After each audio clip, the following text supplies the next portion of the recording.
And we're back for episode 5 of Jumping the Gun. Cinco. Yes, sir. What's up, Mikey Mike? How we doing, Clings? Feeling good to be back. I'm happy to be here tonight.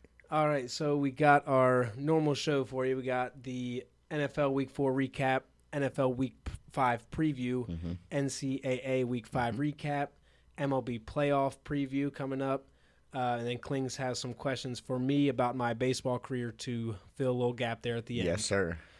So let's kick it off with that segment I debuted last week. How'd you think about that? You like that? I did. All right. Did. I liked how you just came right out with it, and it flowed really well. All right, so let's rock it. People lie. Numbers don't. They certainly don't. I got a few. He's got a few. I'm going to start with my boy Derrick Henry. Go for it. Just absolute murdered King Henry. the Bills. Yeah, he's the king. 199 total yards, 2 total touchdowns. Just had a day for the boys. Eating. Who you got? Who's the one? My first one that I got is the guy that tore us up, Baker Mayfield. He had 347 yards, 1 rushing touchdown, and 2 passing touchdowns. Jared Goff just caught a touchdown. Yes, he did. How about that? Was that the Philly? It's something like that. I only saw the last half of it. So, yeah, my other one, Jordan Mason, 123 yards and a tutty. Another one I had, Jordan Addison.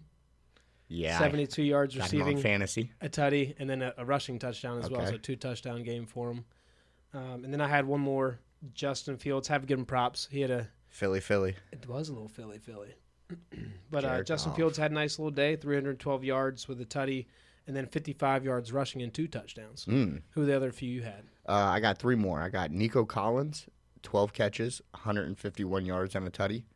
That's pretty much his average right now. Consistent as can be. Brian Robinson Jr., 101 yards and a touchdown. I feel like he got a little bit more than that. I watched that game. He was a dog that game. And DeAndre Swift woke up and had 93 rushing yards, a touchdown, and 72 receiving yards. Pretty much the whole Bears offense. Yeah. Yeah, so those guys, like I said, that segment we're going to be doing is mostly we're fantasy football guys. So if you had any of those guys, you'd probably definitely appreciate that. Had them, maybe went against them. Could be on both sides if you're in multiple leagues. So just something we're going to keep rolling with. Just some, highlight some nice players that went off this last Sunday, Thursday, depending on when it was. But yeah, we'll move on to NFL Week 4 recap. We'll start with them boys. Cowboys 20, Giants 15. Malik Neighbors, still a dog. Still a dog. Yeah, Dallas holds off Giants. Thursday night, man, I got to catch that one right before I flew out the next day. Definitely a good game.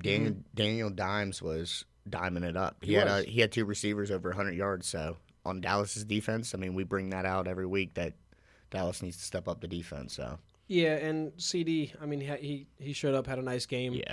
He exposes one-on-one coverage every time. Every time. You get him one-on-one. It's the route running. Yeah, he's just a very solid wide receiver all around. Yep.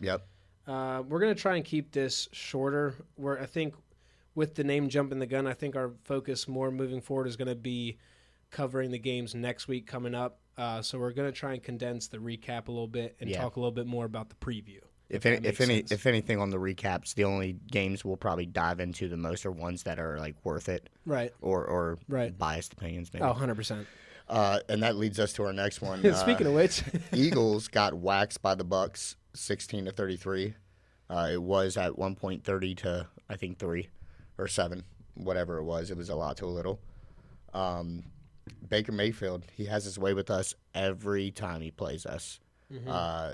It's kind of a love-hate for me because I'm a huge Baker guy since he's made it to the pros. Our special teams pretty much cost us that game. I mean, I'd hate to put it on the injuries of A.J. Brown and Devontae being out, and Lane Johnson actually got hurt early, so that's another huge blow to us. Pause. But our special teams, man, we had dudes running into each other. Yeah. We had dudes pushing other guys into the fair catch receiver. Yeah, I didn't know Cooper DeJean was returning punts, so that was something to see. I think they're trying to get him more involved, and get him on the field. That's a great way to get him involved a little bit more. But that's a terrible way to do it when you have arguably the worst special teams I've seen in football. Yeah, 2 turnovers on special teams that you're supposed to be getting the ball. We were down 14-0. Got a great stop on Baker, drove down the field. Next thing you know, we're getting gave it right back, and then 21-0, just like that. Yeah, so secondary continues to struggle. I think that's the biggest part of that defense that it has to be figured out because moving forward, it's not sustainable. Right. You're going to continue to get cooked if that's the way it's going to look. Yep. And my last hot take on the Eagles, and we'll jump off that and keep it real short. Jalen, and this is coming from probably one of the biggest Jalen fans. He's not top 5 anymore. Not in my book. I have to see what he does with no receivers multiple games. Mm-hmm. And what he did with no receivers this game didn't get it done. He's holding the ball way too long. Not going through his reads fast enough. He looks sloppy. I'm just not satisfied. I'm a Jalen believer. He's kind of in that same boat as Lamar. Yeah. They kind of get written off, but Jalen has definitely. It seems like he's taken a step back this year. 100%, maybe 2. When it comes to him, he just wins though. So he's always going to have that winning mentality and work ethic. Yeah, the leadership's still there, but it's you got to show up on the field. Yeah, it's his athletic ability now. And like you said, I think it's a lot of it goes to those injuries, but it can't be your excuse every time. No, it can't be. Yeah. It can't be. You gotta step up and play quarterback. Yep. We got a bye week, so hopefully that gives us a chance to get healthy. And maybe fix them Kings. Yeah. So that's enough for the Birds. Next game, Broncos 10, Jets 9. Broncos upset the Jets 10-9. Yep. Shit game.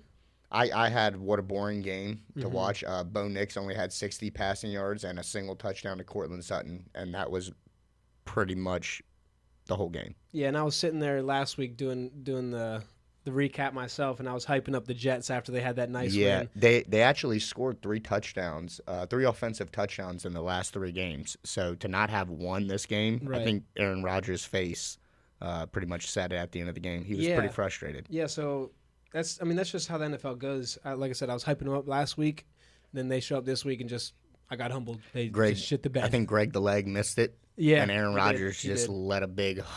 And put his hat down. Do they have a coaching problem in New York? Because it seems when it's going well, everybody's vibing, but when it goes bad, it just seems like there's always something. There's tension. I want to say, how do you say his name? Saleh? Salah. Salah. Mm-hmm. I think Robert, right? Yep. Robert Salah. Okay. I think he, I think he's more of a defensive mindset, and when they go to offense, he kind of is relying on everybody else to do the work, his job. Which is call plays, make game plans, do all that. He's relying on everybody else to just kind of just do it. Right. And if you're going to do that, announce it. It's got to work. Announce it and let Aaron do his thing if you're going to do that. It's got to work. I don't know what's going on over there. Then you get in this situation there now. It's like... Yeah. I kind of seen how he went up to Zach Wilson in the beginning of the game. Did you see that? They went up to a couple head coaches went over to Zach Wilson before the game and were kind of talking to him. A couple of their coaches went over, yeah. It was good sportsman. He looked like he was having a good time talking to him. Yeah. And to get the win against them, that's huge. Hell yeah. Then you got the Vikings 31, Packers 29, and the score is closer than that game really was. Yeah. And the Vikings kind of controlled that game. Yeah. Jordan Love comes back with 4 touchdowns and over 300 yards, but 3 costly interceptions. I think that's the story of the game. That's right there. Exactly what I got. That's perfect. Sam Darnold continues to look well. I mean, he's playing. We're not calling him Sam Darnold. Who's that? That's Sam Brady. Until he loses a game and stops dotting defenses up, I'm not calling him anything other than Sam Brady. Well, and other side of the ball for them, Vikings D, they started hot. Got those 3 interceptions, kind of broke down towards the second half, and let the Packers kind of in that game. But again, I think that score just doesn't do it justice. The Vikings kind of controlled the whole game there. Yeah, I think they definitely just did enough to maintain the win once they got up by enough. 100%. Yeah. And Justin Jefferson still just consistent as can be. Just a dog. Yeah. Best wide receiver in the league. And now they got Jordan Addison starting to come back alive. Yeah. The Vikings may be for real. Yeah, 100%. Can't deny 4-0. Yep. And then we move on to this one. We'll keep it real short. Young Ho Koo drills a late field goal to help the Falcons beat the Saints 26-24. Yeah, this one,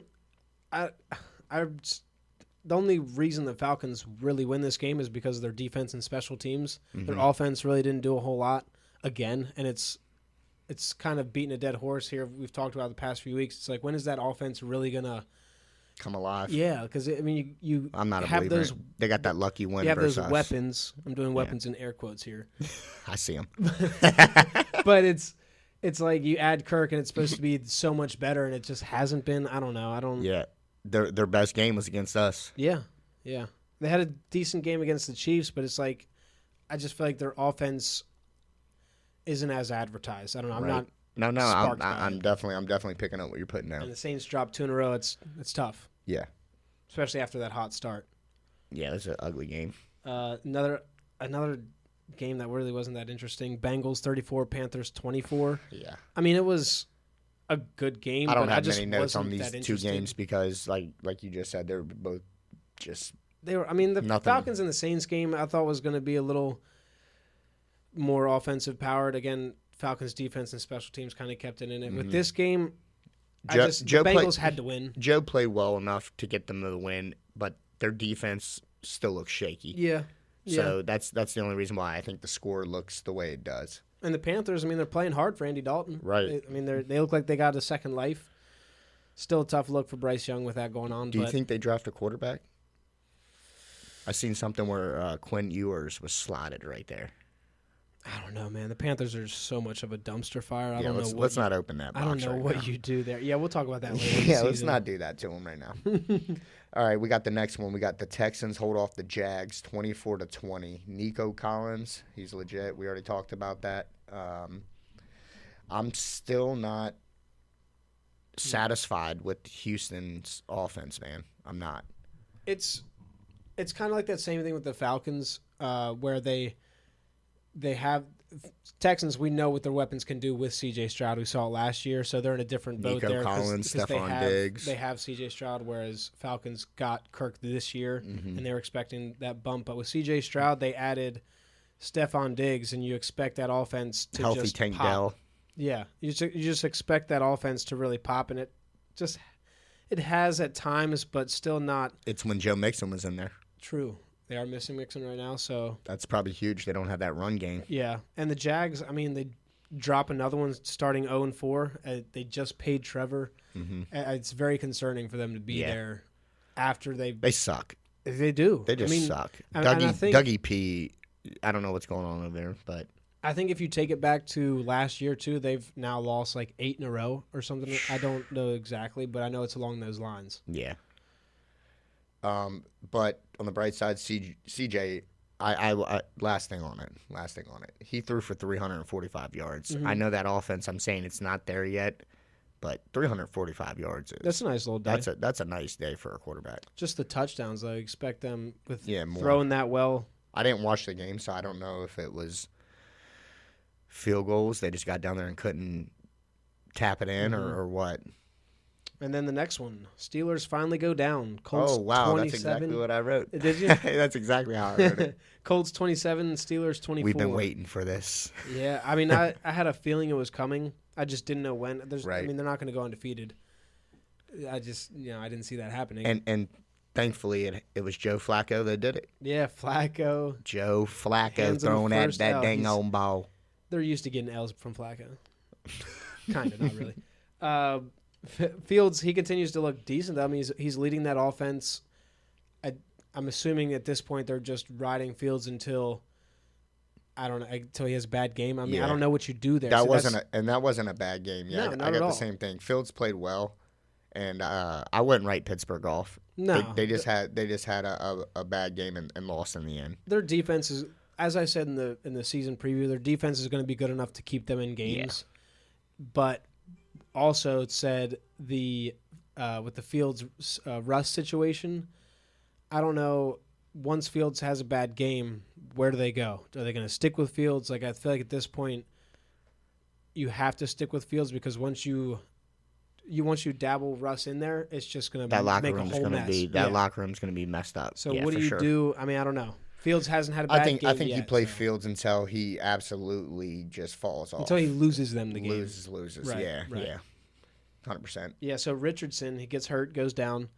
goes out of the game. Joe Comes Flacco. back. Hold on, he comes back in, and I guess Shane Steichen doesn't like him. Really? First play right didn't see after that. designed quarterback run, and he leaves the game. So he got hurt. Comes out, comes right back in a play To later do a quarterback designed run, gets hurt again, gone for the game. What kind of sense does that make? coaching is that? Yeah, I understand he's a good runner and that's part of his game, but when That he just came. Oh my god! Yeah, Yeah, wow. when you come out from an injury, you're putting him right back in, and you're just gonna It's the stupidest shit I ever essentially heard. get him hurt right away. Yeah, It's dumb yeah. as He fuck. he must not like him. I don't know what that was about. That was fucked up. Dementia setting in. So next game, Bears 24, Rams 18. You said it. DeAndre Swift showed up. Was most of their offense. Yep. He must have heard all that noise that we were talking. A lot of people were talking. It wasn't Everybody was just us. talking. The whole Yeah. NFL was talking. And the Bears D, they continue to look good. I mean, they're kind of in that same boat with the Steelers. There's that defense is going to keep them in games, but their offense just has so many questions. I mean, they have good players now. It's just rookie quarterback. You got a lot to figure out. So Good win for them. definitely a good win. The Rams, you said it since the beginning. They're not the same without Donald. And just as a team, I mean, the NFL in general is unpredictable, but the Rams, you just don't know who you're going to get week in and week out. I mean, they just went and beat a good 49ers team. 49ers Right. a little banged up, but still, that's a good win. And then you come to a Bears team that's definitely lower tier and lose. So And it's you like, who lose you it. going to get week in and week out? I don't really know. Right. The next one we got is the 49ers smacked the Patriots 30-13. When Purdy has his weapons, man, they're good. I know I'm a hater on them, but when he has them, it shows. Kittle, I don't know if you got to see that play. I definitely talked about it earlier. Unbelievable catch for a touchdown. Purdy just pretty much stood in the pocket, took a hit, floated it up in the back left corner. Kittle went over the safety, the corner, and I think a nickel corner. Got it. Mossed You it. got Went up and mossed. got that thing. So Great win for the 49ers. yeah, they get back on track there. So I said that last week. I saw them getting right with this game, like getting back on track, getting where they need to be. I look for Drake May to come in for the Pats sometime soon. That's what I have here. Drake May time, is it? I'm not sure. I think Geno might have just thrown a pick six. Nope, never mind. Jared Goff just tossed it. Oh, boy, 70-yard touchdown reception. Jameson Williams. Nice. So, yeah, Drake May, I know part of the reason they're not starting him right now is protection reasons. Like their offensive line isn't very good. He has no weapons. But at some point, if you know you're not going to be good, when do you throw him in there? Like, are you just going to bench him all year? I think when they have I like this next game that they got coming up, I think that's a good chance that I think he he'll start. definitely gets in. Yeah. I don't see him I sitting think him it all has year. to be a game with maybe not a top-tier defense.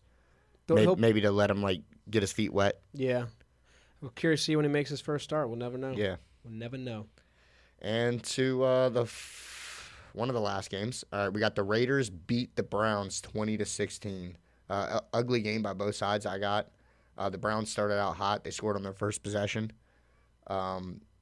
Pretty much tried to keep it close, and just couldn't get it done at the end. Yeah, it's kind of the same thing that happened last week. They get opportunities at the end of the game and just can't finish. I think they had 2 drives where they fell short towards in the last half of the fourth Yeah, quarter. they missed that field goal. I actually talked to a Cleveland fan. Shout out, DeLeon.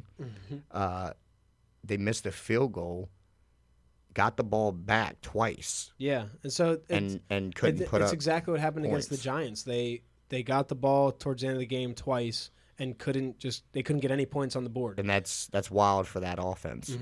It's concerning for Amari for Cooper Cleveland had fans. that long touchdown called back, which was one of the craziest bullshit calls I've seen on a penalty. Yeah. It was crazy. So they called that back. That could have potentially gave them the win. But on the bright side, I heard Nick Chubb is expected at practice this week. Ooh, So something to keep an eye on. I think once Nick Chubb gets back, I think it turns around over there. Yeah, it could definitely turn that offense around. 100%. And then the Raiders, kind of like the same thing with the Rams. I don't know who you're going to get week in and week out. I don't really know who they are. Yeah, I'm not a believer. They got a lucky win over you guys. That was some Yeah, trash. but it's still, I mean, got to How many wins they got? They're 2-2. Oh, okay. They got a decent win against the Browns team here, and then Okay. they lose to the Panthers. So it's like, who are you going to get week in and week out? You really don't know. Right. And next game, we have Chiefs 17, Chargers 10. Bad news. It's what it's sounding like bad news. We have it. They still haven't said the news, but Rashee Rice is feared to have a torn ACL, which would be a huge loss. Good job, for them. Patty. Yeah, for real. What are you doing over there? Yeah, took it out of his own man's. But yeah, we haven't heard yet, so something to keep an eye on. But they're fearing an ACL tear, so not great for them. But with him going down, Kelsey finally kind of showed up, had 7 receptions for 89 yards. And the Chiefs 4-0. I think if the Chargers have some wide receivers, they give them a run because they're the only team that I always see whenever they play. Keeping it close. They keeps it close, or they're beating them in the beginning. Like they were beating the Chiefs, I'm pretty sure, at half. I think it was up. They were up 10-0 at one point. Yeah, like, sure. And they were picking Patty off and just playing great ball. I think I even texted Josh or said something to Jay in the league and was like, "Go ahead, do the whole NFL a favor and beat these dudes." Yeah, seriously, we could use it. Yeah, everybody. The refs can't help them forever. I don't even know what to say to that. So the last question I did want to end with for the preview. You're missing a game. What? Which one? Them dirty birds in Baltimore, my guy. Oh yeah, I'd left that one off. I was gonna let you just ride that one. Hey, them birds beat the Bills. Yeah, I didn't even have that on here. That's my apologies. Oh, you're good. This is the Ravens team that we have been waiting for. We saw it a little bit. But I don't know. I just think we need to keep this creativity going when Derrick Henry's on the field. Sure. Again, throwing some pass plays in there. Can't just have him running every time. He breaks that long run, doesn't get caught. Big man doesn't get caught. How about that? He's outrunning 7 defensive backs on the field. He's got at least like 40 pounds on him as well. Exactly. 7 years on him too. Yeah. So that was awesome to see. 2,000 plus carries already in his career. He's a Hall of Famer. Oh yeah, 100%. He'll continue to play and build that resume. But the Ravens, this is the team that can win a Super Bowl. You get the defense playing this good. You get the offense clicking. Beat a good Bills team. Came out with them Black Knights. I don't want to say easily, but forces. I mean they did what they did against them. And the Bills, I don't know, their offense is good. I'm not going to say they have a bad offense, but when we locked down James Cook is kind of like what we said at the beginning of the year where they lost some weapons. So what are they going to look like? And this is kind of what I thought would be more of their story. But they're 3-1. This is their first loss. So they've been a very good team, but curious to see how they go moving forward. I think they're still going to play well and dominate the AFC East. But my personal take on the Bills is I think Josh Allen, I don't think he's meant for big games. I think when these primetime games happen, I don't know if he tries to do too much or if the Bills just get exposed. But but these primetime games, they were just on Monday night and dogged to the Jags. The Jags, we already said. That's good point. Good point. I'm saying when they get these good games, right. I've noticed that they pretty much blow them. Yeah, I hear you. And like I said, I don't know what it is. I don't know if it's Josh or play calling or what, but they look like ass. So yeah, Ravens positive. Offensive line's coming back. Defense looking good. Offense clicking. So hopefully we just keep building and keep moving forward. So yeah, what was your question? Yeah. So this is a question also from a listener.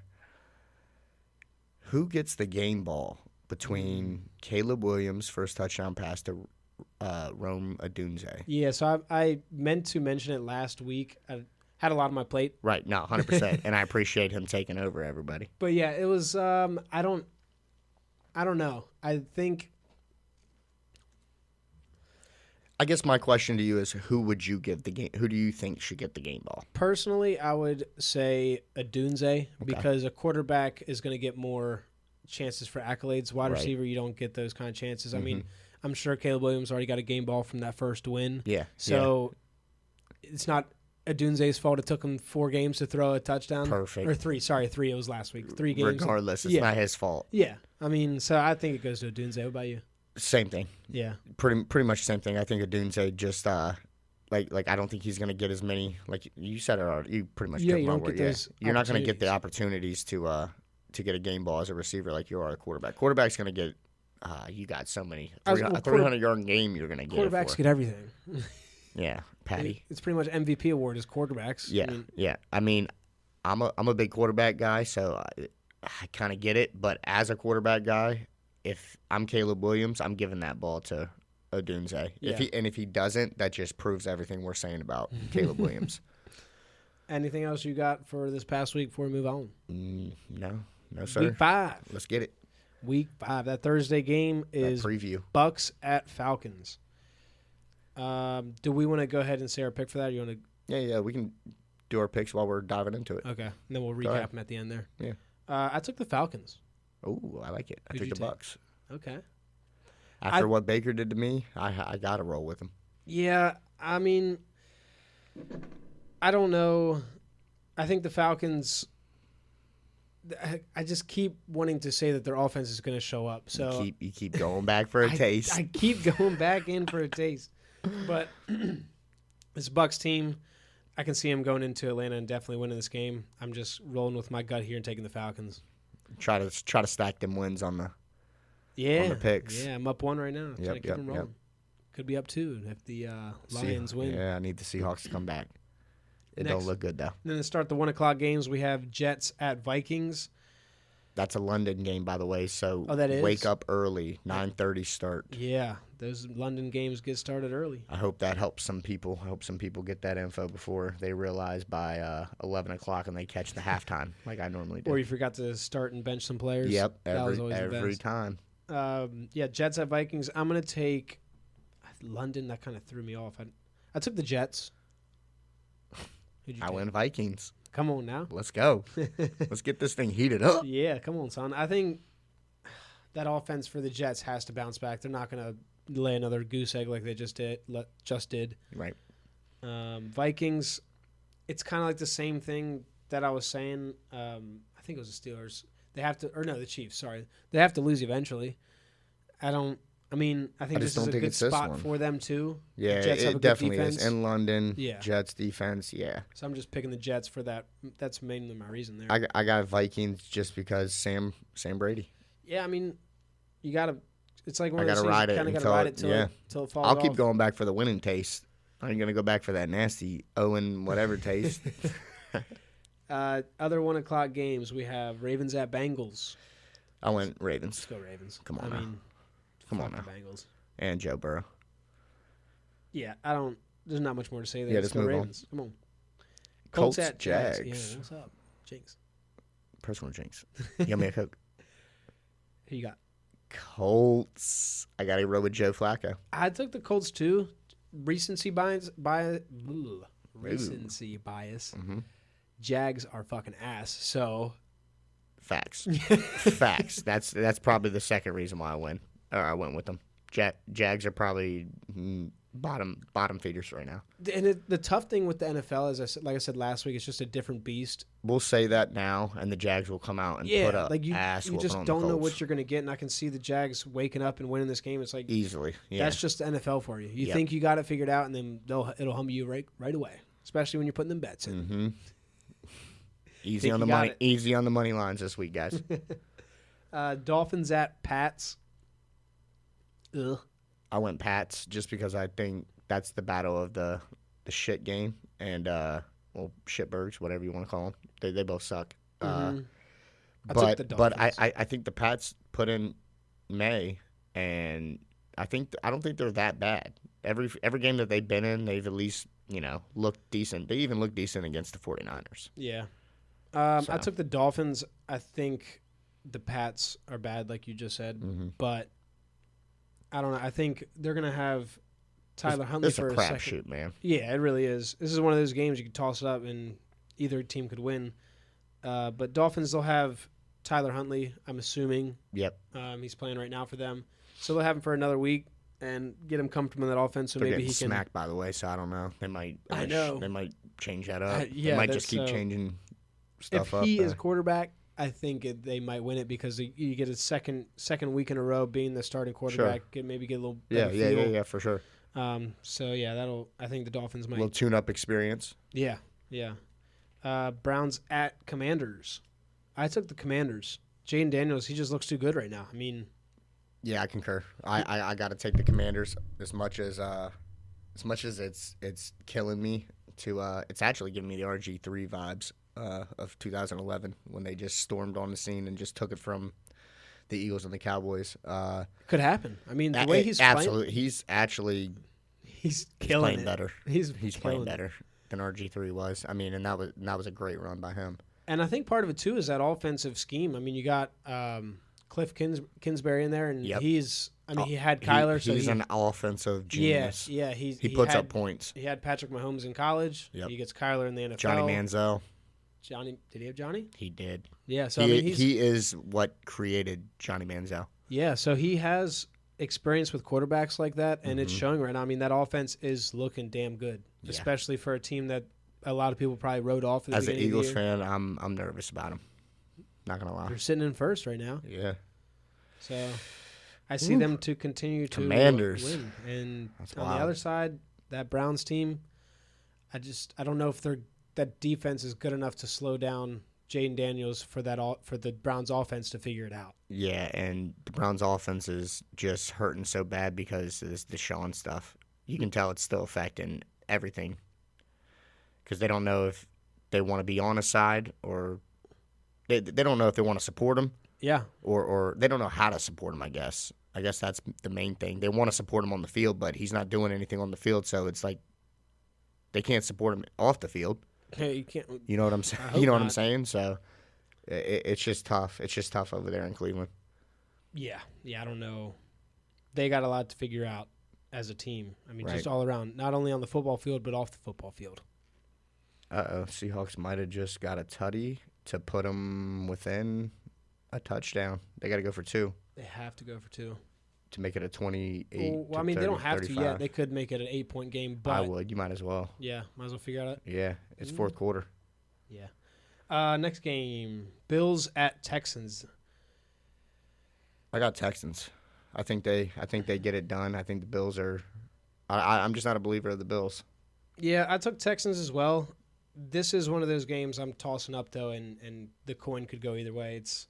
I can see the Bills going into Houston and winning this, but I think Texans defense is good enough to slow down that Bills team for that Texans offense to put up the points necessary to win. Yeah, for sure.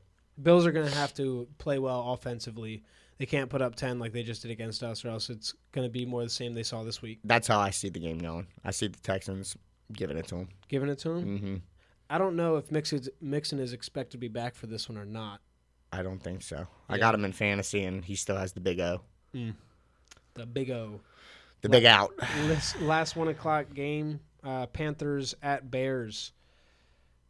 I took the Bears because I just think their defense is going to be good enough to slow Andy Dalton down. Yeah, I took the Bears as well. Panthers still trying to figure out what's going on there. Mm-hmm. They have 1 win under the belt. I assume they'll get another one here down the line, but I don't think it's going to be this one. It could be this one. I mean, I could see them winning this game. Yeah. I'm probably going to say that a lot this week. I think I've said it at least like 5 times now. At least half the games. Yeah, I mean, that's just fucking NFL, man. You never know. And then we go to the 4 p.m. games. We got the Raiders at the Broncos. Yeah. I took Denver. I think Bo Nix is going to build off of that win over a good Jets team. I think the whole team's just going to build off of that. And the Raiders, like we talked about earlier, they're just Who are you going to get? who you going to get. I think I took It's the in Broncos. Mile High. Yeah, I think I took the Broncos as well. I think Bo Nix is continuing to grow as a quarterback. Mm-hmm. I'm back on the Bo Nix train, by the way. Obviously, he only had 60 passing yards this past week, but it was enough to win the game. Yeah. As a quarterback, That's all you worry about. what's more important to you, wins or stats? Win the game. It's got to be wins. Got to win the game. So I see them winning this game. They're at home. Raiders, don't know who you're going to get. I mean, the Raiders, they have good weapons. It's just I don't know what it is with them. They're just so unpredictable. You don't know if the offense is going to be good, if the defense is going to just shit the bed. Like, you really don't know week in and week out what you're getting. Right. So I think that's just what the Raiders' season's going to be, most likely. And we'll move to the next game. Cardinals at Niners. Took the Niners at home. Cardinals, they're going to be in this game. They're in every game, Right. but except they just got destroyed. But Yeah, I think they bounce back and are in this one. But the 49ers, I think they're just starting to get hot again. And they're getting healthy. They're going to get that swagger back. Yep. I took Niners as well. A part of me wanted to go AZ. Like I said, I see them hopefully winning the division. I hope I can stand on that one. And if they do somehow win this game, the Cardinals, which I can see it happening, that's gonna look for that to be the statement. Mm-hmm. I could see the Cardinals winning this one. I have the 49ers circled, but if the Cardinals win this one, it could strengthen your take on them winning the division because it's a division opponent. They're not a bad team. I think they just have to get it clicking. Once they get it clicking, they're going to be good. It was hard for me to pick them after that last showing that they just had against the Commanders. Again, the Commanders are hot right now, but I was underwhelmed to see them only put up 14 points. Yeah. James Conner continues to look good though for that offense. He does. So does Marvin Harrison. Yeah, had a nice snag. Conner, he's older for running back, but I mean, he's had, I think, 3 out of 4 games. He's gone over 100 yards and has a touchdown. So he's playing well for his situation. You know, like I said, older running back. Got a young running back right on his heels.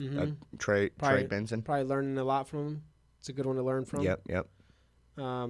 They opted to kick the extra point, so they got to go for 2. They got to stop him first. Yeah. 27-35. Oh, they just got the ball. Lions. They just got a quick 3 and out. So they got themselves a chance to tie this thing up. Seahawks got the ball. Come on. All right. Next game, Packers at Rams. Kind of that recency bias I was talking about earlier. I took the Packers at Rams team. I got the Packers as well. Yeah. After their offense, what they showed that last one, I look for their offense to be just too much for the Rams. Yeah, We've already seen the Rams defense. We said earlier he had 4 touchdowns and 3 interceptions, so look for him to continue on the touchdown side and probably, he's his first game back, so he's going to get those. And he spread those touchdowns around, too. Yeah. I think 3 of them were to 3 different receivers. I think only one person had 2. Yeah, so he... it might have been 4, actually, 4 different. He looked good in his return, but those interceptions kind of haunted that game. Mm-hmm. So second week back, I look for him to clean that up and kind of handle the Rams. I think they'll be all right. Yeah, I don't for think sure. They'll have much trouble with that. Packers win. Yeah. Let's go to the next one. We got Giants at the Seahawks. This one kind of has potential for a shootout, I want to say, just because when I say shootout, I mean a lot of turnovers still too. Just a lot of back and forth. A lot of back and forth crazy stuff. Pick sixes, fumble sixes. It could get sloppy. It's going to be a sloppy game, but I think the Seahawks come out on top. Yeah, Neighbors left last game with a concussion, so I'm assuming. Oh, if he don't play, then I take that back. Yeah, well, it was on Thursday, so he has a full 10 days to get back. Yeah. So I'm assuming he'll get some practices in this week and he'll be fine. Okay. Yeah. I picked the Seahawks. I think the Giants are showing their best right now. I think they're kind of peaking, if you will. I see them. We talked about in the season preview. I see them not being that great of a team. Mm-hmm. They're playing well right now. They're in games and they're beating decent teams, but I just don't see it sustaining. I think it's gonna. Hawks, yeah. It's really their offense is all Neighbors essentially. Devin Singletary. Oh, you're talking about the Giants. Yeah, Okay. I think their best football is being played. I don't know. How many wins do they got? 2. They got 2? 2 and 2. Jeez. Yeah. Tied for last? Yeah. Dang, we're down bad. Eagles are down bad. Jeez. Yeah, so I got the Seahawks winning that one. Yeah, I got the Seahawks as well. Let's go to that Sunday night. That's a big one. That's the one I got game of the week for. That's a good one. We already talked about mine. I'll get my game of the week after. My game of the week for the Sunday night is Cowboys at the Steelers. Battle of the Dusty Rings. Yeah. I'm sure we'll hear that all week long. Uh-huh. We got sings. We got sings. Yeah. I took the Cowboys. Not much to sugarcoat there. Fuck the Steelers. I took the Steelers. Fuck the Cowboys. Sugarcoat it all you want. There it is. All Fuck right, so Fuck 'em. let's go Cowboys. On the real though, Cowboys. I mean, their offense I think is going to be good enough to test that Steelers defense. Okay. The biggest key, I don't think so. I think the only thing that's going to keep the only way Cowboys can win is if their defense can slow down the Steelers' offense. Ain't happening. I mean, I don't. Cowboys defense looks so sloppy. Steelers are gonna look phenomenal, and we're gonna hear about all this offensive firepower they have because of how bad Dallas's defense is. That's my take on them. I don't know. The light's going to be bright on prime time. We'll give a good look at each. Let's go Steelers. Let's go boys. Don't sneak that shit in there. Monday night, Saints at Chiefs. I'm taking the Saints. Oh, I'm switching my pick. To the Chiefs.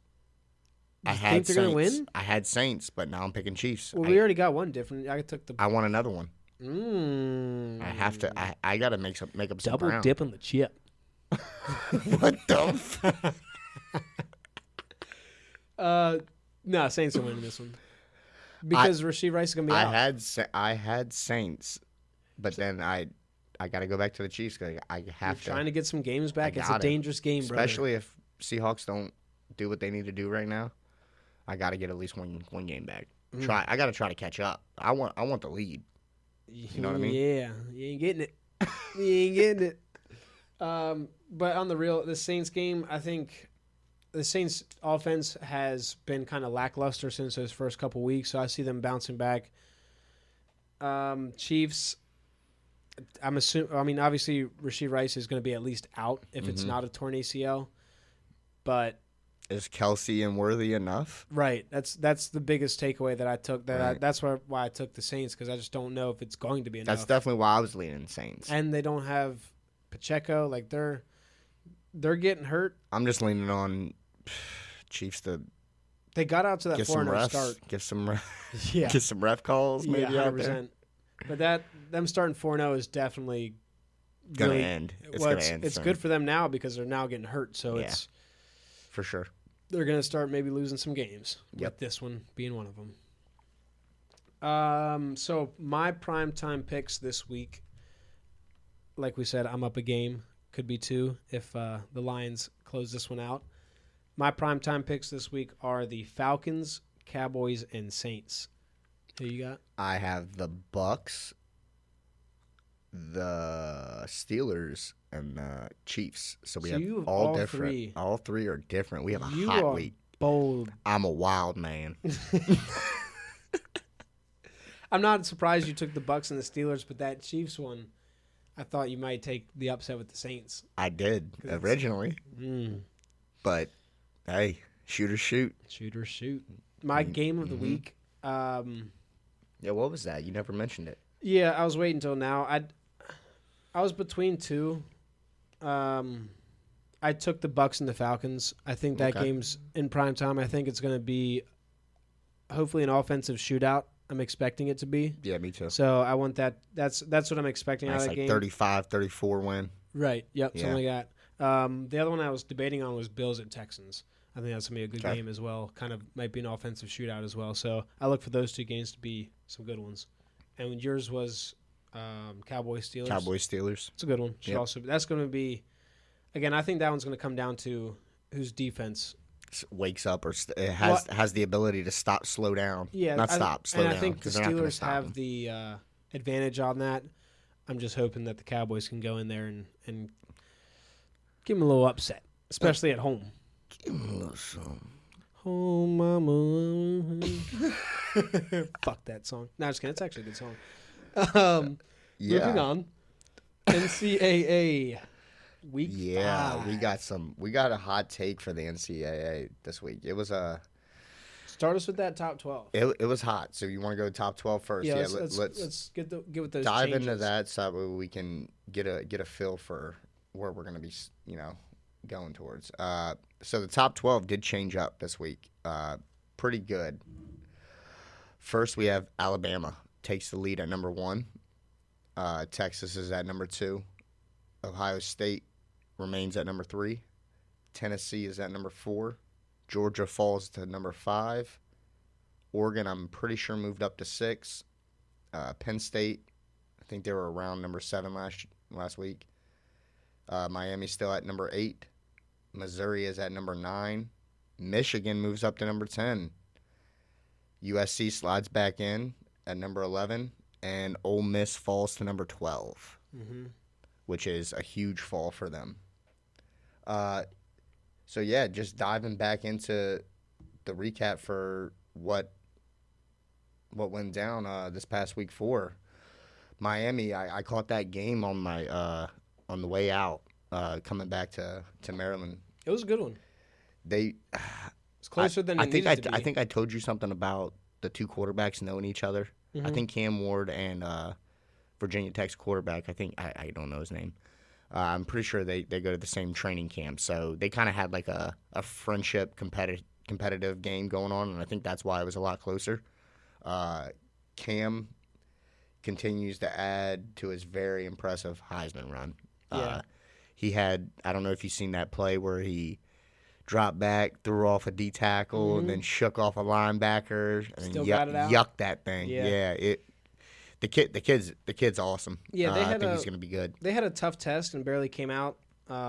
They beat Virginia Tech 38-34. Yeah. Could have easily gone a different way if that Hail Mary at the end is called a touchdown. It was for sure. I thought they were going to call it a touchdown because they originally called it a touchdown. I thought it was going to be tough for them to overturn. Mm-hmm. Thank God they did. Right.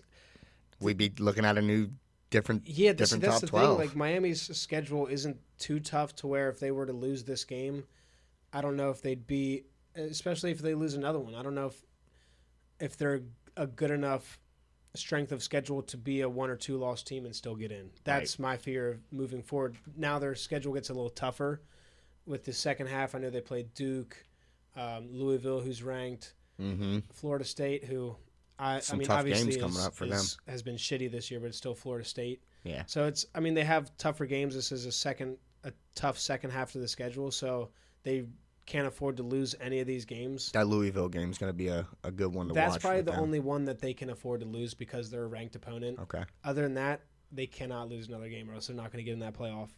But yeah, Cam Ward. Ooh, that's tough. Another 300-yard performance and 4 TDs. 2 tough interceptions, so he's got to clean those up, but still, like you said, solidifying that Heisman resume. Looking good. The next game that I had that I got to watch, it was a good game. BYU upsets Baylor and moves into the top 25. They're 5-0 this year. They were ranked, I think, 22, but I think now they're 18. You'd have to pull that up for me. Pull up the top 25. Okay. But yeah, I think they moved up into the top teens now. Who'd you say? BYU. 16. 16 now. Yep. Okay, so they moved from 22 to 16. So they're jumping up every week, and they're excuse me, they're winning against some good teams. Baylor's not a sleeper team, so the fact that they were able to go up 21-0 on them real early and just dog walk them was very impressive for BYU. Yeah. Michigan barely escaped Minnesota 27-24. I'm going to just keep that short and sweet. They need to do better. Ole Miss got upset by Kentucky 17-20. This game surprised me. I didn't think Kentucky's defense was going to be able to slow down Jackson Dart, and they put a halt to him. I already had that they were dropping out of the top 12, but you see that the AP voting gave them number 12, so I look for Ole Miss to... Yeah, I'm surprised they did that. Really, they should be out. They should be out. I think in they're my just kind of opinion. giving them a chance to stay alive, kind of see what if they lose another. Sure, I'm not I had Ole Miss as one of my SEC sleeper teams, but after that showing against Kentucky, it ruined that for Concerning. me. USC, they stomped Wisconsin 38-21, and they're back in the top 12. As we said, they're number 11 now. Ohio State dominated Michigan State 38-7. Another great showing by the young receiver Jeremiah Smith. I think he's going to be a top receiver to watch as we get further into this season. I think this might be his last. I think he might go out He already has everything that he needs to go into the draft. Yeah. He's got the weight. He's got the size. He's making phenomenal plays. Ohio State is known for producing these wide receivers recently. Next game we got is Penn State. They had a good battle with Illinois. Yeah, kept that one close. 21-7. They won. I have that. It was close for most. I said kept that one close. It was close for a lot of the game. It was. It was a really close game. Penn State. Their offense is supposed to be very electric, and it's just not. They're relying on their two running backs, Singleton and Ketron Allen. Mm-hmm. But they're a legit 1-2 punch. Yeah. Singleton, he's very shifty, fast. He's got that elusiveness.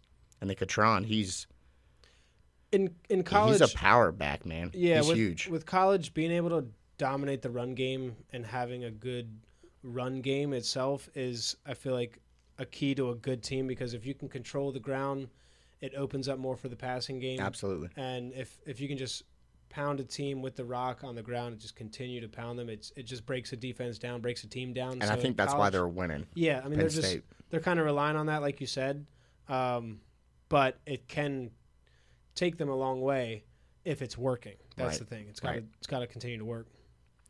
Next game we had LSU won an easy one at home against South Florida, 42-10. To be honest, LSU is the team that I keep bringing up every week to watch out for, and they're showing why. I think they're right out of the top 12 right now. Mm-hmm. They might be 13 actually, and I want to put my chips on them and say they're gonna sneak into the playoffs and make some noise. But I just don't know if that consistency is going to be there. LSU is sitting at 13. 13. Yep. Yeah. Went from 14 to 13. Yep. I you know what? I'm just going to put my chips on it. I'm going to jump the gun and say they make the playoffs. LSU sneaks in. Especially if Ole Miss loses another one. They're definitely taking that spot. Yep. And then we move on to my Horns. Texas won 35-13 over a hook 'em over a bad Mississippi State team. So I'm not gonna hang my hat too much on this one. Arch put on another great show with his touchdown passes. Both of them were immaculate passes. I think you've seen the one where he stepped up in the pocket, takes smoked, a shot. Got smoked, and then dropped it right over the defender. Beautiful pass. It was a beautiful ball. Arch is he's him. Hey, he's got some athletic ability. He's got some speed. He did it again. 40-plus yard run. Yeah. Again, stretched over the goal line. Beautiful. It's weird to see a Manning have some speed. It is. And it's crazy how much the media and everybody's already just jumped on it. Oh, jumped on it. I mean, they've been kind of jumped on him since high school. Right. But we've been waiting for him to see him in college. We've been waiting for this. Yeah. And he's showing it. The sad part about it is Ewers is expected back this next week. They're going to play him. We're on a bye week. So we don't have a game this week. So it's definitely going to be a 2-week transition phase where they're going to work him back in. Going to work it back in. If you want my opinion, play Arch. That's just as a Texas fan, you got to roll with it. It's such a tough position because you're a good team and you know you're in this playoff and you should make the playoff barring any kind of crazy losses. Mm-hmm.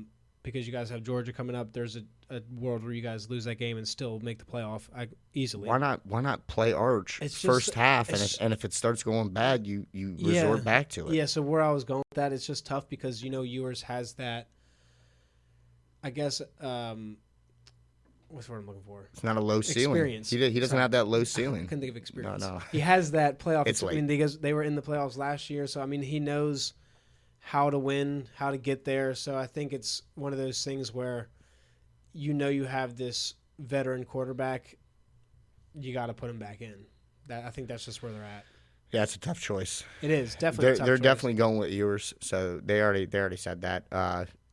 We got a bye week, like I said, and another two good games coming up right after the bye week. We got the Red River Showdown against a good Oklahoma team, so that's going to be that's always a good game. That's going to be a great game to watch and see if we if Ewers. I look for if Ewers to not play well that game. Yeah, so that brings up a good point. If Arch comes in, if you bring Ewers back and he doesn't play well, you got to throw Arch back in. No questions for sure. And then after Oklahoma, we got that showdown with Georgia. So Texas fans, we got 2 weeks to gear up for probably our two biggest games of the year. Yeah, and this is where that 12. Well, I'll get back there. Do you have We'll get back. Yeah, we have one last game. One last game that I wanted to bring up, and I think everybody already watched this game. It was definitely easy, hands down, the game of the week. Oh yeah, Bama holds off Georgia. Bama came out swinging. They went up 30-7 at half. Jalen Monroe showed why he is definitely and should be mentioned in the Heisman. I didn't know he was that fast. He's the favorite now. I got an updated list for you for that. Is he? He moved into the favorite after the last game. I'm not surprised. I'm not surprised at all. He showed some speed. He had some speed, man. I didn't know he was that fast. After Bama fell asleep at half, Georgia was able to make key plays and claw their way back in. Did you watch that game? Mm-hmm. Okay. I was able to. So I was at the bachelor party this weekend, so I had to come back. Shout out, Josh. Congratulations, my man. I had to come back Saturday right when that game was starting, so I was able to catch the first half in Atlantic City. Okay. And then when halftime popped, I left and you left thinking Georgia had that in the bag. Alabama. Yeah. No, so I was spotty watching on the way home. Okay. Trying to be safe, don't watch and drive. Yeah. But I was incredibly surprised to see Georgia wake up in the second half and take the lead late in the game. They took the lead with less than 2 minutes left. It was less than 3. It was like 2. It was like 2:40. I got 2.5 written down. I think. Yeah. Pretty much that. Yep. They took the lead for all of 15 seconds. Yeah, literally. And then that young bull. That young man. All right, so the guy I want to bring up, his name's Ryan Williams. 17. He's 17 years old. Nuts. He skipped his senior year of high school and is now playing for Alabama and is playing lights out.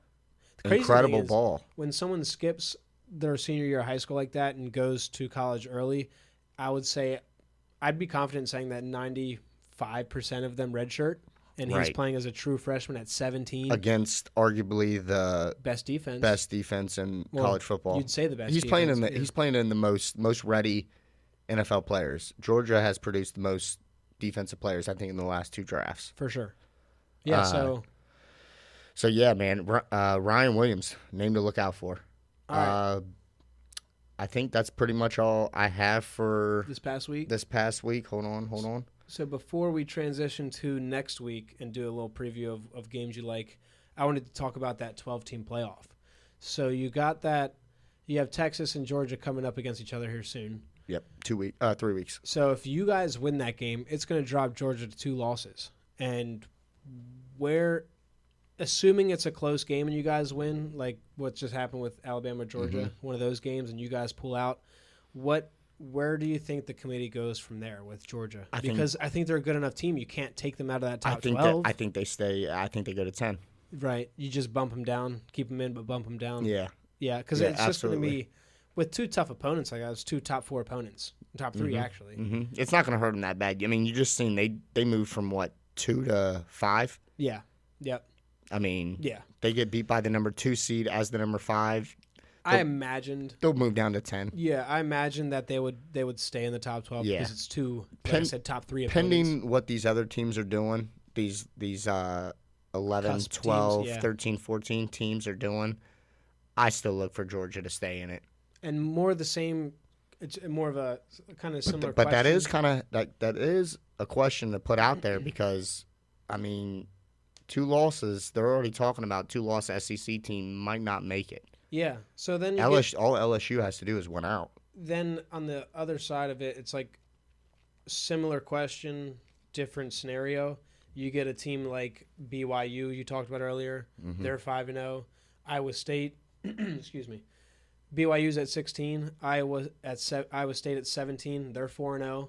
Mm-hmm. Indiana at 23. They're undefeated. So what do you do? I don't know their schedules, obviously. I don't know if BYU, Iowa State, Indiana, I don't know if they're playing any formidable opponents coming up. Iowa State. Is that what you just said? Yeah. That's the other team that you couldn't. That's what I was talking about. Yep. So, where do you, I don't know their schedule. I don't know if they have any formidable opponents coming up. So they have to be undefeated. These teams, like those teams that we're talking about, these Right. If he teams, they have to remain undefeated. The second that they get a loss, it's gonna. Oh yeah, they're out. But I'm done. saying if they go undefeated and don't have any opponents that were, say, ranked higher than 20th, that's how they'll start looking at them. Do they make it? No, they'll start looking at ranked wins. Okay. But BYU has a couple of those, and that's why I'm saying I think they have. I think they might have 2. It's good. That to me is the most interesting part of this college new playoff extension is where are these teams going to fall if they don't play anybody good. Mm-hmm. I do want to say while we're talking on the college playoffs, the top 12, I actually had my notes written down before the top 12 came out, and I was spot on. I mean, you got to read them. Mm-hmm. I was spot on with my rankings. So put Clings in the poll. Hey, give me in there. Let me make sure some right things happen. We'll make sure Texas makes it. What? Hey, well, huh?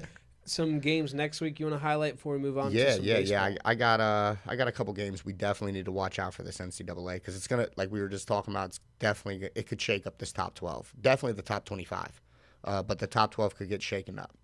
We got number 4 Tennessee at 3-2 Arkansas. Mm-hmm. Tennessee's 4-0. Arkansas is 3-2. I've watched Arkansas a lot. They have a running back by the name of Jaquidin Jackson. I think I pronounced that right. Jaquidin Jackson. That's a name. He averages 2 touchdowns a game. He's a big boy. So I think if anybody gives Tennessee a struggle, it's going to be this game. This is going to be the first one where we see Tennessee struggle. Mm-hmm. They might pull it out, but just watch that one. I could see an upset happening. Mm-hmm. The next one is 4-0 Missouri, number 9, against number 25, 4-1 Texas A&M. I got this one circled just because I'm not a believer of Missouri. I just don't think that they play enough SEC top teams. I don't know what it is. I'm just not a believer of them. And I'm being real. I try to bullshit that a little bit, and my overall take is I just don't believe in them. Missouri, that is. Yeah. Texas A&M, though, I do. They're 4-1. Just broke top 25. They're 4-1 in the SEC and only top 20, only 25. That's a problem to me. So I see Texas A&M in the house that Johnny built winning that one. Mm-hmm. You got the next one is Iowa 3-1 versus number 3 Ohio State 4-0. This is going to be my jumping the gun take. I look for Iowa to upset Ohio State. The reason why defense going to have to step up to do that. The reason why I have it written down. Iowa has a decent defense, and it's the first big test for LSU defensively. OSU. Ohio it sounded like you State. said LSU. No, I was clarifying for you. Yep. OSU. OHIO. I think they go down this week. That's one to watch. They could. I'm probably going to be wrong, but I'm hoping. And the last big one that I got circled is another upset. We got number 12 Ole Miss versus South Carolina. Ole Miss is 4-1. South Carolina is 3-1. But if you know anything about college football, you know South Carolina is top 5 hardest places to play. They also have they've been playing well offensively. Their one loss was they're a sleeper team. Their one loss was a loss that they really should have had. So that was the game we talked about that one. Yep. So I could easily see them winning that as well. Yeah, Ole Miss just lost. It looked terrible against Kentucky. I Yeah. could see South Carolina coming out winning that one. It'd be a shootout. Yeah. So we have a couple teams from the top 25 that are on bye. I'm just going to run through them real quick. Texas, BYU, Illinois, Kansas State, LSU, Notre Dame, Oklahoma, and Utah. They're all on byes. They're all in the top 25. So if some of these other teams get upsets, look for that to just shake up a lot. And we'll go over that next week. Mm-hmm. All right, so let's talk some bats. Let's get in it. Let's start with some news. So RIP to an absolute legend, 17-time All-Star, all-time hits leader, Mr. Pete Rose. RIP. One of the best hitters in baseball by far. They should have just let him in. So I have a take on that. I think he will get in. They're going to do that bullshit now where now that he's passed away, they're going to honor him. There are the air quotes again. Honor him. him. I like the air quotes. You like that? Yeah, we're gonna have to. Oh, we gotta something. get video going so people know I'm actually doing it. Yeah. So I don't have to say I'm doing air quotes. But they're gonna do that shit where they're gonna say they're honoring him and gonna give him an honorary spot in the Hall of Fame. Yada yada. That's so trash. It's probably gonna be like 5 or 10 years, but they're gonna do it. He fought for that since he got out. As long as I've been in baseball and started following baseball, he was my dad's favorite player, by the way. Same with my dad. Okay, there we go. Shout out to the pops if you guys are listening. But Pete Rose, man, the fact that he tried so hard to get in there, did everything right to get back in, and we all know that it's potentially going to happen. They're just going to do that. But after he's dead, that's what they do. They're going to do dumb shit like that. Man, I don't know. It just don't sit well. I mean, they don't have. So with baseball, they only give you a certain amount of times to be on the ballot. So he technically can't be on the ballot anymore. But they're gonna, again, honor him and put him in. I'm assuming. It always happens like that. Yeah. They don't honor you until you're gone. Yeah. Some more news. The MLB is going back to team jerseys for the All-Star game, which I think a lot of people were hoping for because the jerseys they were starting to get out of. They're just ugly. Out of whack. Disgusting. Ohtani. Jersey sales are the most for the second straight year. It's not surprising. 50-50, man. Dude's I missed that. I missed it last week. Yeah. But that's a crazy. Yeah. So like I said last week, Ohtani hit the 50-50 season, 50 home runs, 50 stolen bases. So how hard is that for a baseball player? Like what? You're a baseball player, so I guess what I'm asking is, how amazing is that for your peer, like a peer? Absolutely you know what I'm saying? Incredible. I mean, it's never been done before, so it's like it was one of those things where will anybody ever do it? Ohtani comes and does it, and like I said last week, not only is he doing this as a hitter, the dude can throw 100. He's a freak. It's fucking stupid. So not surprising that his jersey sales were second straight year. My kids love him. My kids love him. He even switched teams, still selling them jerseys. He's probably gonna be that way for a long time because he's just that good. Yeah. He's as advertised. Once in a lifetime talent. Yeah. He's one of those players where it's like he's advertised so damn good, and then he comes and he's doing it, and it's like you I don't want to say look over it because obviously he gets the attention that he should. Kind of like Mike Trout used to get. It's just like it's almost expected because he's that damn good. Yep. So yeah, he's an absolute beast. And earlier today, so let's get into some playoff talk. Do we have to? So earlier today, the Mets and Braves played a doubleheader because from a makeup from earlier in the season, and they fucked the D-backs. Yeah, so the D-backs, we woke up and we're told we needed to watch this doubleheader and cheer for a sweep. Yep. So whoever won the first game needed to win the second. Yeah. So me and Mark are working at a job site, and we're looking at our phone, and we see that. I saw that the Braves were up 3-0, and I was like, that's what we need. We see Chris Sale and Severino as the next two starting pitchers. We, trying to do the math, the logical math. Obviously, baseball is not logical. Yeah, so let me take it from here. Go ahead, please, before I go on a rant. He checks his phone. They got a 3-0 lead. He's like, all right, Braves are winning 3-0. I think it was like the 5th or 6th inning. Game's almost halfway through, and he's eyeing it up. He's like, all right, Braves need to win game 2. They got Sale pitching. It's a good spot.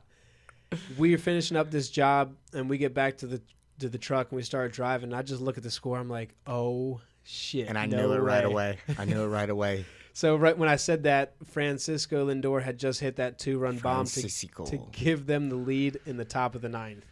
And that's kind of when all the wheels fell off because after that happened – between games, they announced that Chris Sale is not the starting pitcher for the Braves. They were in cahoots. They both wanted to make the series. Why not take 100% chance? Yeah.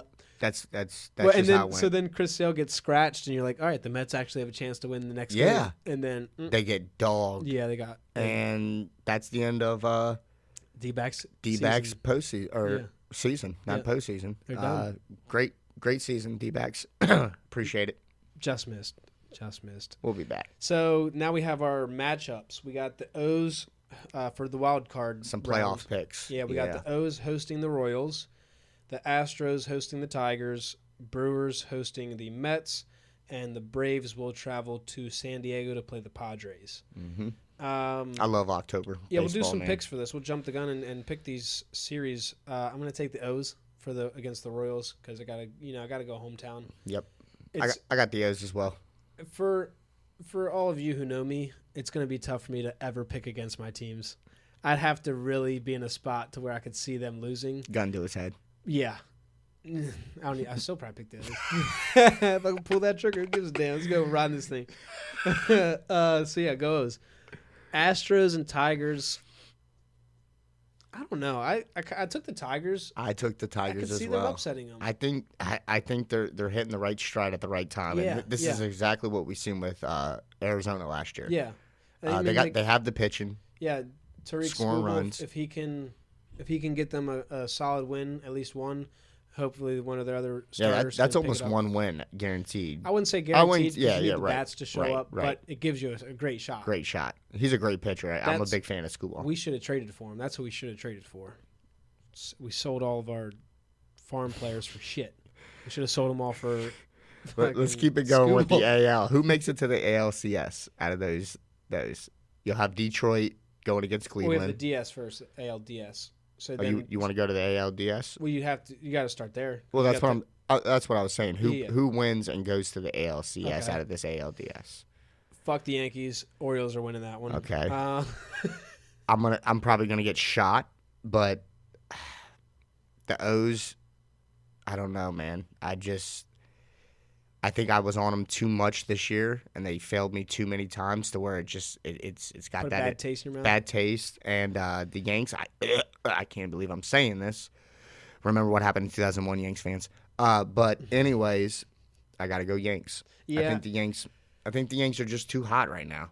They're too hot. I'm using my fandom for sure to pick the O's. 100%. But I can see the Yanks definitely making a run for the That's World humble. Series. That's I don't humble. want them to. Right. But they definitely have You're the being talent. realistic. They have the talent. And you have to be. Yeah. They have the starting pitching.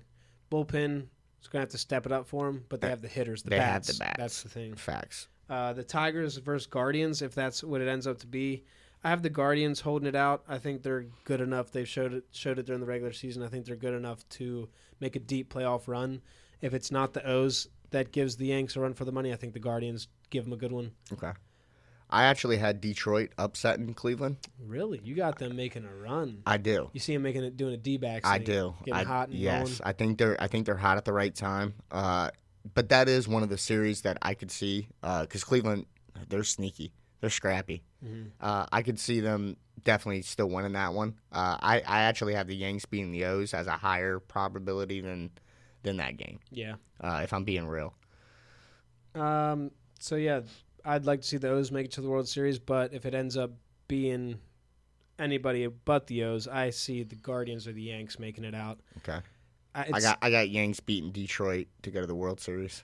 I got the O's going, but again, that's just all bias. Yeah. 100%. Yeah. 1,000%. So if the O's don't go, I see you got to again pick, bias. You have to pick one. Fuck the Yankees. Guardians are going. Okay. So Guardians is the his O's pick. are going.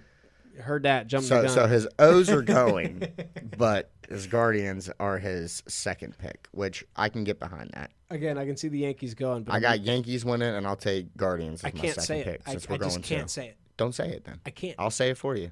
No, he you're picks not. the Yanks. Fuck that. Don't listen to him. All right. NL. Yeah, let's head over to the National League where big ballers play. Yeah. Let's go with our first one. You got Mets and the Brewers. I took the Brewers. I think their bats are good enough to carry them. I don't know. This Mets team, it took a lot for them to get here. They needed that Lindor. Oh yeah, it did.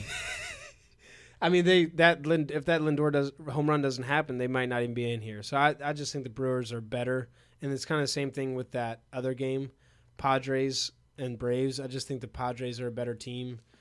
I think the Mets and the Braves kind of scrapped their way in, and that's the extent of their. I got Mets upsetting the Brewers, just because they snuck in. No, I don't think the Brewers are anything. Yeah. We took care of them last year. Sold on the Brewers. And I got the Padres beating out the Braves. I think the Padres have too much pitching and too much firepower at bats. Yeah. I think they'll take care of the Braves, who's clearly having a tough time making a playoff run. Yeah. Even with all that They're firepower. They're just hurt though. They have a lot of missing pieces.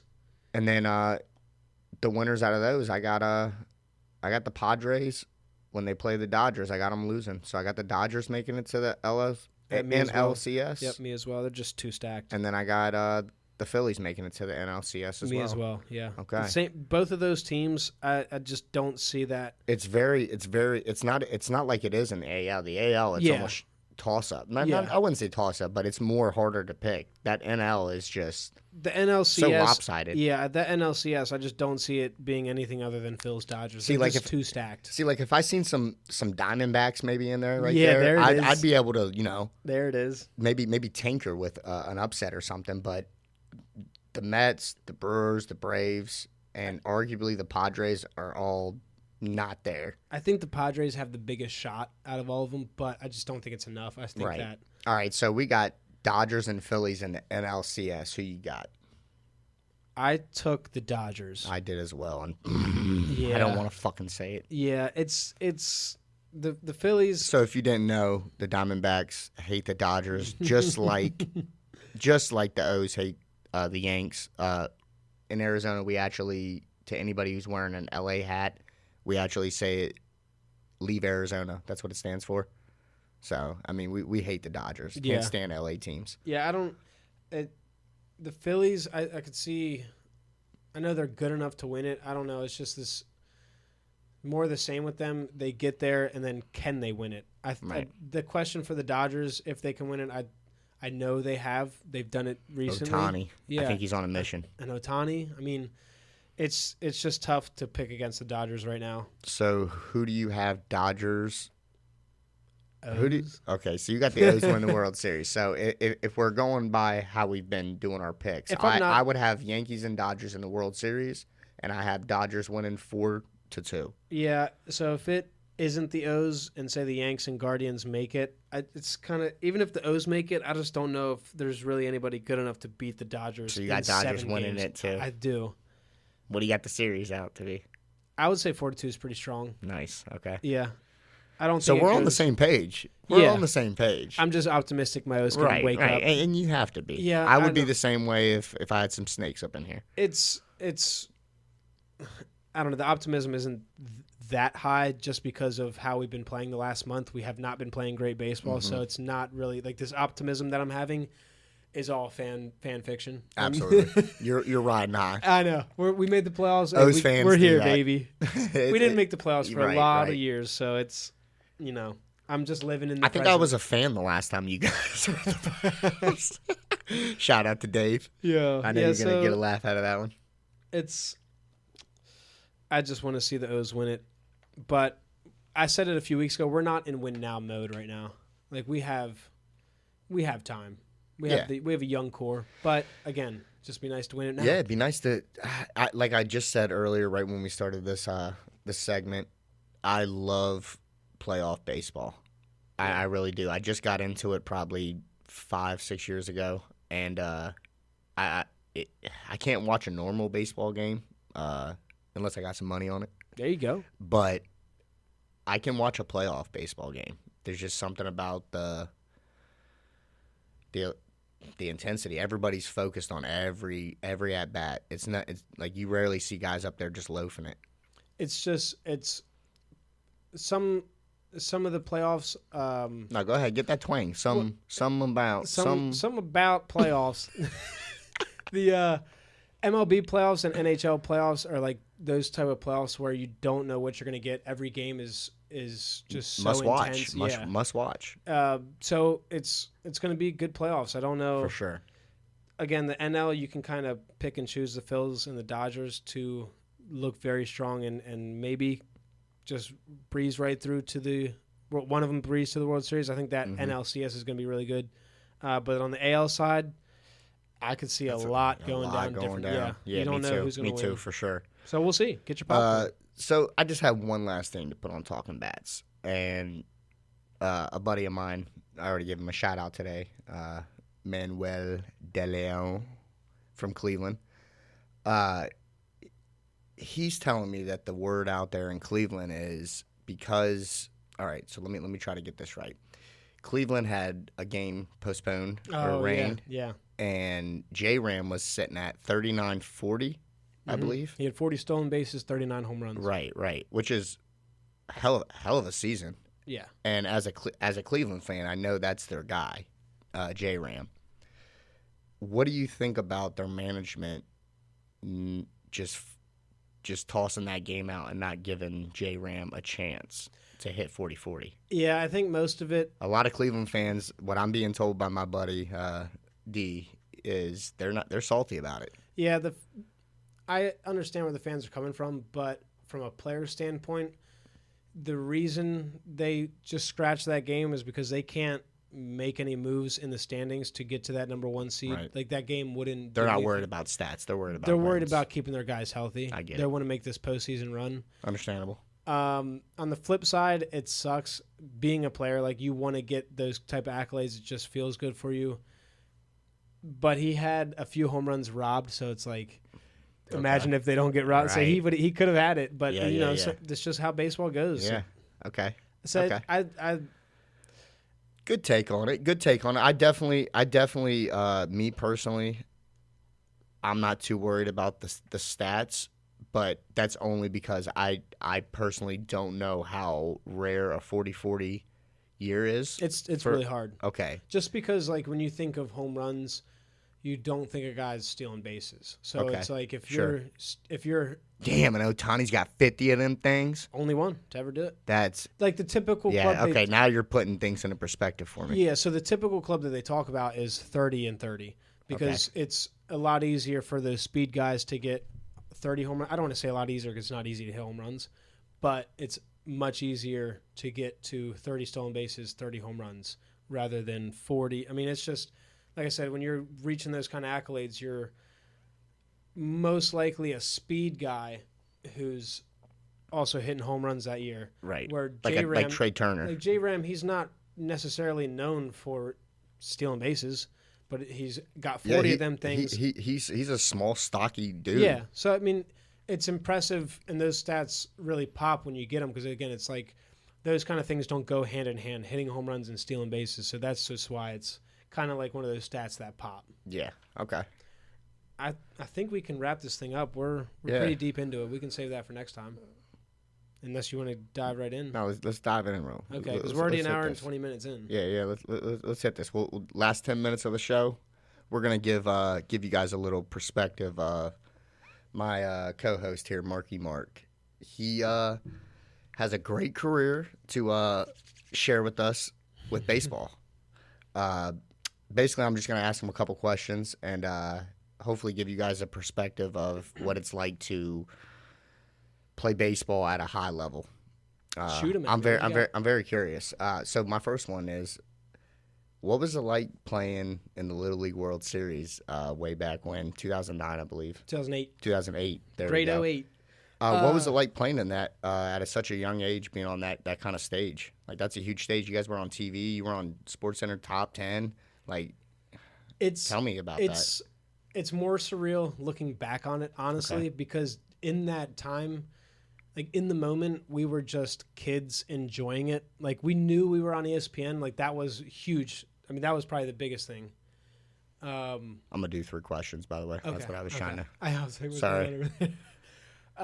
So yeah, that was the realization of playing on ESPN was really cool. Like that was probably, excuse me. Choking them up over here. Yeah, that's a good question. That was probably the coolest thing of that is being a sports kid, watching ESPN, watching Top 10.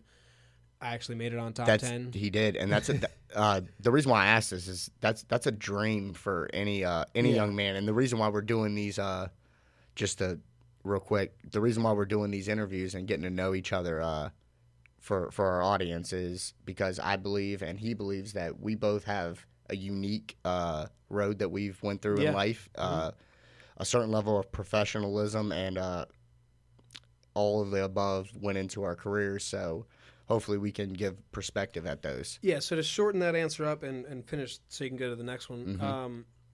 again, looking back on it, it's more surreal because we were just kids. In the moment, we were just, like I said, enjoying it, being there. We got like a bunch of free stuff, so it's like, Right. damn, I'm getting free. Like I feel like a big Got leaguer. to go to the water So, parks. yeah, got so to do that all was that. that was probably the coolest part. Like it made you feel like a big leaguer at such a young age. You're like, Okay. damn, that's kind of what started. Like, I want to go deep with this. Not necessarily baseball, just sports in general. Mm-hmm. Like I always knew I wanted to play on a big stage. Like that was just a dream of mine. You enjoyed the professionalism and the and the work, And the grind, hype, the just- grind that you had to yeah, put in. yeah. Sure, I definitely I can feel that from just relaying that to me in the military. Mm-hmm. Same drive. So next question I got for you. This is a good one. Did you guys have any team captains at Towson? Hold on, my first one. Towson's a D1. Division I, yes. Okay, so he played at Towson. Clap it up for my man. Yeah. Was there any captains, and how did that leadership look like? So, we didn't necessarily do captains. We had we did, but we didn't. So it's not like something where we got a captain patch or shit like that. It was always upperclassmen. Sometimes dabble a sophomore in there if they're playing well. Like my sophomore year, I had a good freshman year, so I was part of that leadership group. Yeah. But it's more of the leaders kind of just make themselves. It's not something that we kind of voted on as a team. No, I totally get that. So, what was the second half of the question? The second one is what did the leadership look like? Like I guess I could dump that question down a little bit. No. That's a good question. So, I don't want to step on any toes here and say the wrong thing, but speak tactfully. With Towson, we were a bottom tier program in Division I. Like bottom tier. I didn't even know if it was D1 or D2, so that kind of... No, it's D1, but very, very low on the totem pole. Okay. We play great opponents. We play Maryland, Virginia. Play top dogs, just unfortunately... Southern California. Somebody's got to get beat. Yeah, so we... Our low tier program, it felt like that leadership-wise. Mm-hmm. I don't know. You got half the team buying in, half the team not buying in. So from the leadership standpoint, it was tough to get everybody on the same page. You have so many different personalities. You go from a high school team that's carrying usually 18 to 20 players max to a roster that's carrying now 35 plus. You get a couple, red shirt spots, but it's a much different aspect when it's a lower tier program. It kind of felt that way. Okay. And again, I don't want to step on my toes and say the wrong thing. But I kind of get what you're saying. Like, I'm not going to say poor leadership, but just unexperienced leadership. And just less intense. Like there wasn't always a seriousness about it. Okay. Which hindsight is always 20/20. That definitely is going to affect a D1 ball club. And it's so many different personalities, so many different players. It's tough in the moment to not get caught up in it and separate yourself, because it's easy to just start following and doing this, doing that, where if you get caught down that path, it'll take you down a bad path. It could take you down a bad Poor path. leadership will definitely water how do I put this? Poor leadership is like watering bad seeds. Yeah. You know what I'm saying? It's tough. It was also tough too, because you get leaders, and this is an example from Towson that we had. Is you get leaders, and it's one of those things where people want the best players to be the leaders. Mm-hmm. Sometimes that wasn't always the case, and sometimes the leaders weren't the best players. So it's like you get that kind of separation of, why should I be listening to you if you're not even doing this? If you're not even good, yeah. It's hard. It's bad to say that. Did a lot of guys have that mentality? Like without putting any. Yes, I'm not no. trying to. I said, just so many different personalities, such a big roster, and you get a little bit of both. That's where I honestly have to throw in the correlation of military and baseball. Just saying, any professional job that you eventually go from high school and go to, you need to change. You need to grow up. Mm-hmm. And I guess that gets me to my next question for you is, how hard was that transition from high school into college as an athlete and also as a young man? As an athlete, it can be tough. I don't want this to sound the wrong way, but my freshman year I had played really well, so that transition as a player, I didn't feel too what's the word I'm looking for? Overwhelmed. I didn't feel too overwhelmed. Okay. I transitioned as a player. Confidence. Well, Confidence right I had there. a lot of confidence, and I just always had that confidence in me. Baseball, you need confidence. Yeah, 100%. And my dad instilled that in me. Like, hey, Shout out Pete. he always reiterated, baseball is such a tough game. Like, if you continue to get down on yourself, it's only going to get worse. So I always had that confidence. I'm putting that into my coaching. Yeah. So Thanks, if Pete. I had confidence in myself, then I was playing well. Mm-hmm. Then it continued, and showed. It felt it, and you get that, I don't know, that swagger. And Yeah. That transition as a player, I didn't feel too much, just because I always felt I could play at that level, and I felt like I belonged there. Okay. As a man, like going from, I guess, turning from a boy to a man in college, going from high school to college. Going from not being at mom and dad's. Right. That's what I'm trying to say is like. That part was definitely the bigger transition, just because absolutely. my parents, they took great care of me as a child. Great childhood, people. like growing up, they Absolutely. did everything that I could have asked for. But getting to college, you have that freedom for the first time in your life, and you're like, to mess up. You can do anything. Right. So I'm speaking on my military experiences. I can just anyways, keep going. Sorry. it was tough. No, it was definitely a tough transition. Everything went well my freshman year, and then I developed some bad habits, drinking, partying, stuff like that. Right. We all do. Peer pressure. Had some injuries, kind of set me back mentally, physically, all the above, and so that part really got tough. Now that's a different story for a different day. Yep. So yeah, that player wise, always had that confidence and felt like I belonged. But on the other side, transitioning, going from a family home to being on your own was very, very different. I don't want to say tough because I never really struggled with it on my own, but it was just a big, big difference. Yeah, you felt the weight of the world finally coming out. I have this one. Just say yes or no. Do you see yourself ever coaching? Yes, I already have a little bit. Okay. But it was an assistant job. I think you need to get into it. I am into it. I do coach. Okay. I train one-on-one. Bring your boy along. But I want to be head coach. I'll be a bad boy. Yeah. I'll work in the trenches. I did an assistant job at a high school. Okay. At North High, my old high school, for a few alumni. years. Both of us North High. I enjoyed it. They needed a new head coach. I interviewed for it. AD said I killed it. They hired a teacher because that's what schools do. They hire teachers. Not going to say any names. I told him I'm not coming back. But hey, I would like a head coach job. Someone else will get the gold. I'll get there. I'm going to get that head coach job. That's what I'm waiting for, a head coach job. And the last question I got for you, this is more for my Marines and my military guys that are listening. I know they're going to want to know this because I definitely want to know this. Do freshmen get hazed? Because when you're a new guy coming into the Marine Corps, you get it? It's that's another story. Trust me, and we'll get into that. But I want to know if it's that same way in a professional, well, not a professional, but a more higher level collegiate. So, yes and no. So there's not really much. Give me some examples. Like, what's some of the things that see? So that's where we didn't really have any kind of hazing like that. It wasn't.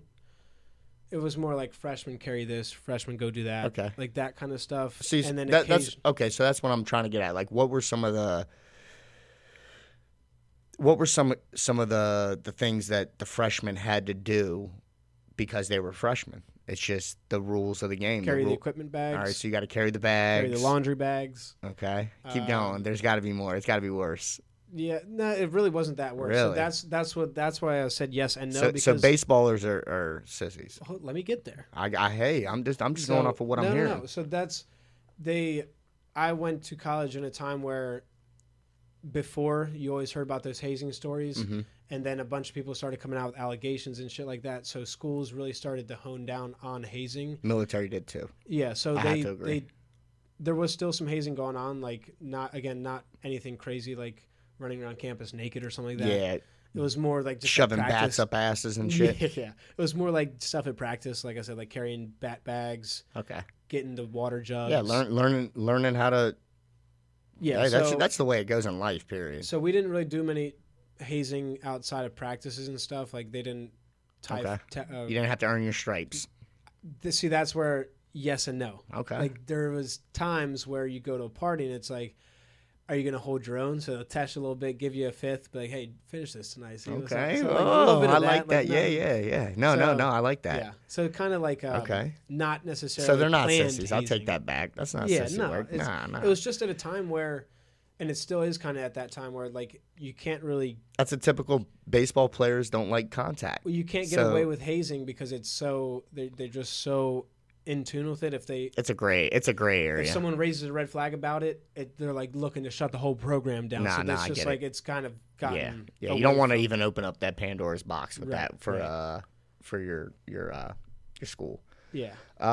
And that's pretty much all I got for the interview. Right. I think you. We'll do some more of that. Yeah. We definitely need to dive into more of Mark. With I got a shit ton of questions for baseball. Oh, we'll get there. So, we'll get there. Like I said, I got stories. You got stories. So we'll continue to add. Definitely. We gotta keep giving the people what they want. Yeah. Let's head to our last segment, as always, the big play parlay. Missed it parlay by 1 yard. Yeah. You had Jalen Hurts scavenging touchdowns out there. Oh, he always does that tush push. You already know it's coming. He likes dudes pushing him in the ass. I don't know what to say about the dude right now. Yeah, so we missed one by one last week, so we're right there. This week I took Jonathan Taylor versus the Jags, running back for the Colts, and Josh Jacobs, running back for the Packers against the Rams. Okay, 2 running backs. I like that. I went away from the running backs this week. I went Nico Collins, wide receiver, Texans. They're playing the Bills. They're at home. I think Nico has another continues to shine. Just dog game, yeah. Maybe 10 catches and a tutty. And then I have a quarterback, Jaden Daniels. I think Mr. Daniels. They got the Browns. They got the Browns, and I'm going to call it. I'm going to call the shot. Jumping the gun. I'm jumping the gun. Here it is to send us off. Here's a jumping the gun right here.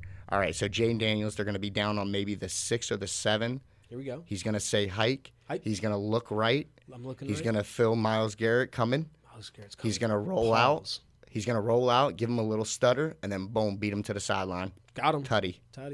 Let's get out of here. All right, so big play parlay this week. We got Jonathan Taylor, Josh Jacobs, Jaden Daniels, and Nico Collins. That's going to wrap this thing up, baby. Anything else you want to add before we go? Nope. Be ready for episode 6. Keep sharing. Keep getting the word out for Jumping the Gun. Yes, we should have some merch coming here soon. We got a logo. We're thriving. Next is getting that video working, so we'll work on that. And anything else? I think that'll be it. I think that's it. Don't ask me anything else or we'll keep this thing going. Yeah, facts. Be kind, spread love. We'll see y'all next week. We out.